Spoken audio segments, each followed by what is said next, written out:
नमस्कार। निष्ठा प्रशिक्षण के तृतीय मॉड्यूल विद्यालय में स्वास्थ्य एवं कल्याण में आपका स्वागत है। यह प्रशिक्षण सत्र राज्य शैक्षिक अनुसंधान एवं प्रशिक्षण परिषद उत्तर प्रदेश लखनऊ की प्रस्तुति है। आज हम तृतीय मॉड्यूल के चतुर्थ सत्र स्वस्थ खाने की आदतें एवं स्वच्छता पर चर्चा करेंगे। इस सत्र के अंत में शिक्षक स्वस्थ भोजन की आदतें एवं स्वच्छता के महत्व से परिचित हो सकेंगे।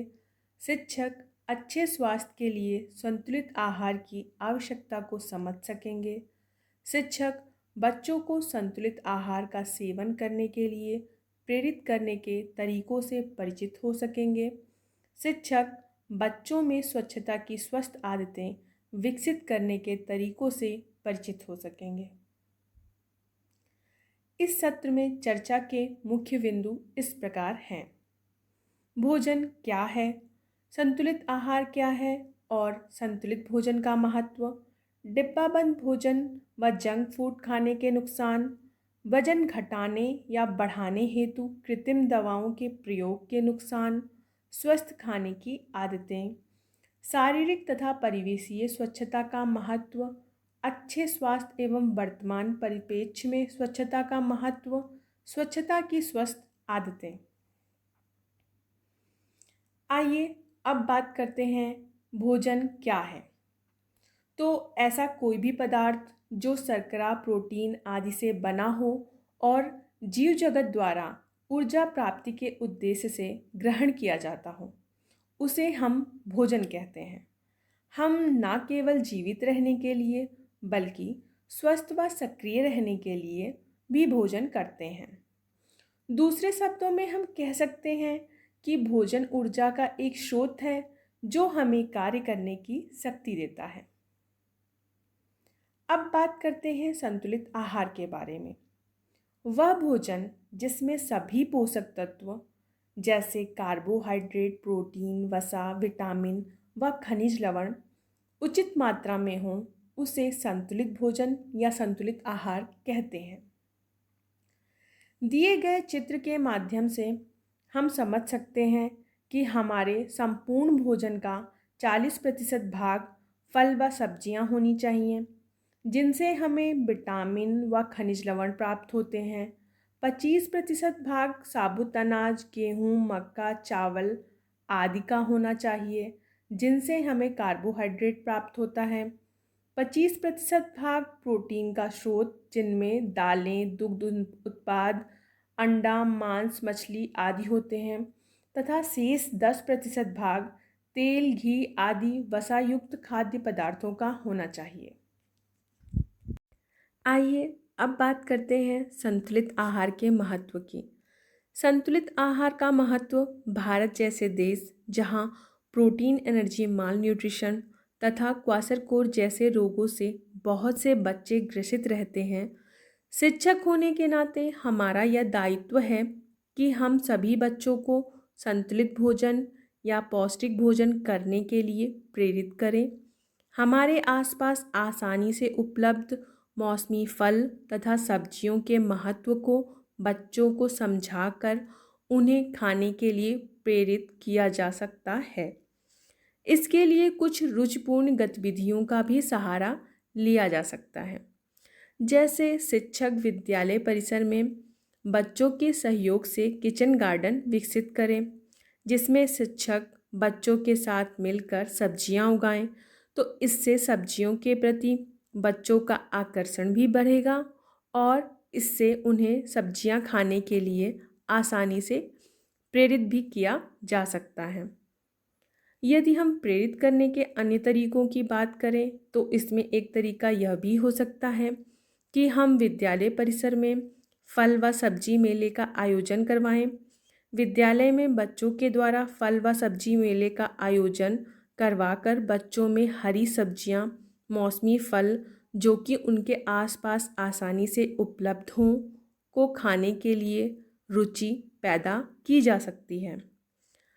आइए अब बात करते हैं डिब्बाबंद भोजन व जंक फूड खाने के हमें क्या क्या नुकसान हो सकते हैं।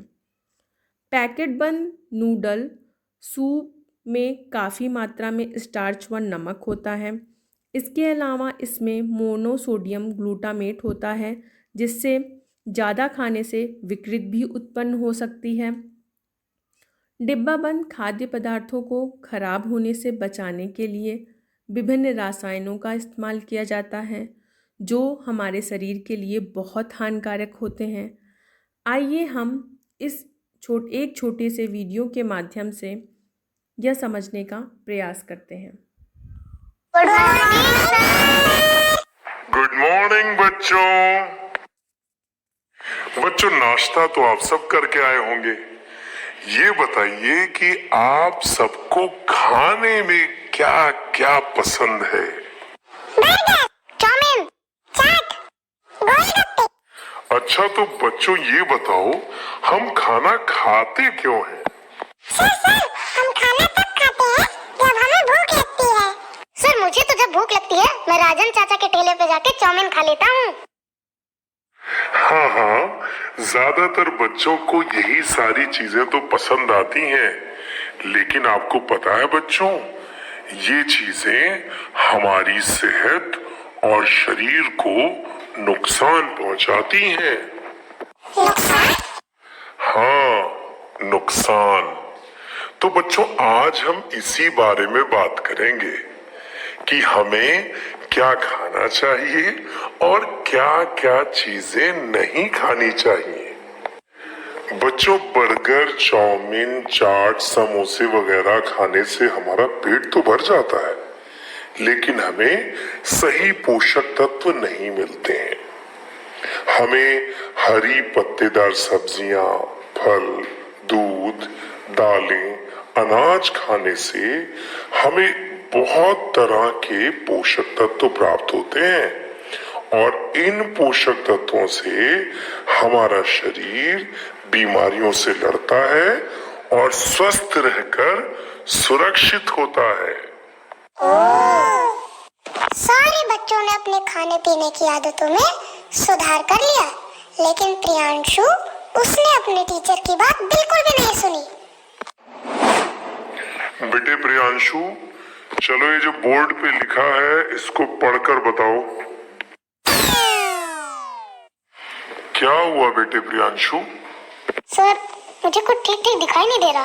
सर, प्रियांशु चाट, समोसे, चाउमीन बहुत ज्यादा खाने लगा है और वो अपने खाने में से सब्जियां निकाल के फेंक देता है, इसीलिए शायद उसको दिखाई नहीं पड़ रहा। हाँ सर, इसीलिए वो आजकल बहुत बीमार भी रहता है और अक्सर उसके पेट में दर्द होने लगता है। तो देखा प्रियांशु, सब्जियां, फल, दालें ना खाने का नतीजा। हाँ सर, अब मुझे पता चल गया है कि ये हरी सब्जियां, दालें, दूध, अनाज कितने फायदे की चीजें हैं। अब से मैं इन्हें जरूर खाऊंगा। वेरी गुड बेटा प्रियांशु। इसके बाद बात करते हैं वजन घटाने या बढ़ाने की। तो वजन घटाना या बढ़ाना हमेशा चिकित्सीय सलाह से ही होना चाहिए। हमें अपने बच्चों को गुमराह करने वाले विज्ञापनों से सचेत रहने के लिए प्रेरित करना चाहिए। किसी भी व्यक्ति की शारीरिक बनावट उसके खान पान, वातावरण, आनुवंशिकता पर निर्भर होती है। हमें अपने बच्चों को दिखावटीपन एवं तथाकथित सामाजिक दबाव, जैसे लड़कियों का दुबला पतला होना तथा लड़कों को लंबा व मांसल होने के दबाव से बचाना चाहिए, अर्थात उन्हें जागरूक करना चाहिए। हम उन्हें विभिन्न उदाहरणों से समझा सकते हैं कि किसी की सफलता का उसके शारीरिक बनावट से कोई संबंध नहीं होता है। अब बात करते हैं स्वस्थ खाने की आदतों की। हमें धीरे धीरे भोजन करना चाहिए। भोजन करते समय टीवी देखने या पढ़ने से बचना चाहिए। संतुलित भोजन करना चाहिए, जिसमें अलग अलग भोजन समूह पर्याप्त मात्रा में हों। उचित अंतराल पर और मध्यम अनुपात में भोजन करना चाहिए। भोजन के समय पर कभी भी भोजन नहीं छोड़ना चाहिए और ना ही आवश्यकता से अधिक भोजन करना चाहिए। हमें दिन भर में कम से कम 8 से 10 ग्लास पानी पीना चाहिए। ये तो थी चर्चा संतुलित आहार और स्वस्थ खाने की आदतों पर। अब बात करते हैं स्वच्छता की। स्वच्छता के अंतर्गत दो प्रकार की स्वच्छता आती है, एक शारीरिक स्वच्छता, दूसरी परिवेशीय स्वच्छता। स्वच्छता शारीरिक, मानसिक व सामाजिक रूप से अच्छा होने का एहसास दिलाती है और दूसरों पर अच्छा प्रभाव डालने में हमारी मदद करती है। स्वच्छता अपनाने से व्यक्ति रोग मुक्त रहता है और स्वस्थ राष्ट्र के निर्माण में अपना महत्वपूर्ण योगदान देता है। स्वच्छता सुखी जीवन की आधारशिला भी है। स्वच्छता का अर्थ होता है अपने वातावरण और स्वयं को हानिकारक तत्व जैसे गंदगी व कीटाणुओं से बचाना। अब बात करते हैं वर्तमान परिप्रेक्ष्य में स्वच्छता की। विभिन्न बीमारियां जैसे डेंगू, मलेरिया आदि से बचाव के लिए परिवेशीय स्वच्छता बेहद ज़रूरी है। हम सभी जानते हैं कि डेंगू, मलेरिया आदि बीमारियां मच्छर, मक्खी, कीटों आदि वाहकों से फैलती हैं, जो कि परिवेशीय स्वच्छता के अभाव में पैदा होते हैं। कई बीमारियां जैसे परजीवी कीड़े, फफूंद, दांतों का सड़ना, डायरिया, पेचिश आदि रोग स्वच्छता के अभाव के कारण पैदा होते हैं। इस तरह अनेक संक्रामक रोगों से बचने के लिए स्वच्छता बहुत ज़रूरी है। वर्तमान में तो पूरा विश्व कोविड-19 नामक महामारी का प्रकोप झेल रहा है, जिससे बचने के लिए बार बार साबुन से हाथ धोना तथा घर से बाहर निकलने पर मास्क लगाना अति आवश्यक है। आइए अब एक छोटे से वीडियो के माध्यम से स्वच्छता की स्वस्थ आदतों के बारे में जानें। बच्चों, आज छुटकी आपको स्वच्छता की स्वस्थ आदतों के बारे में बताएगी।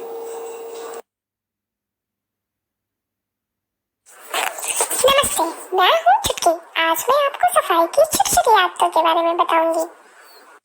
जैसे हमें रोज नहाना चाहिए और नहाकर साफ कपड़े पहनकर बालों में कंघी करनी चाहिए और दांतों को दिन में 2 बार साफ करना चाहिए। चेहरा धोते समय आंखों की भी सफाई करनी चाहिए। नाखून छोटे रखने चाहिए, पर छोटा करने के लिए दांतों से नहीं काटना चाहिए। पता है, अंशु एक दिन दांतों से ही अपने नाखून चबा रहा था, तो मैंने उसे बताया सारी की सारी गंदगी तुम्हारे पेट में ही चली जाएगी। हमें अपने कान भी साफ रखने चाहिए और नाक भी नहीं कुरेदना चाहिए, कितना गंदा लगता है।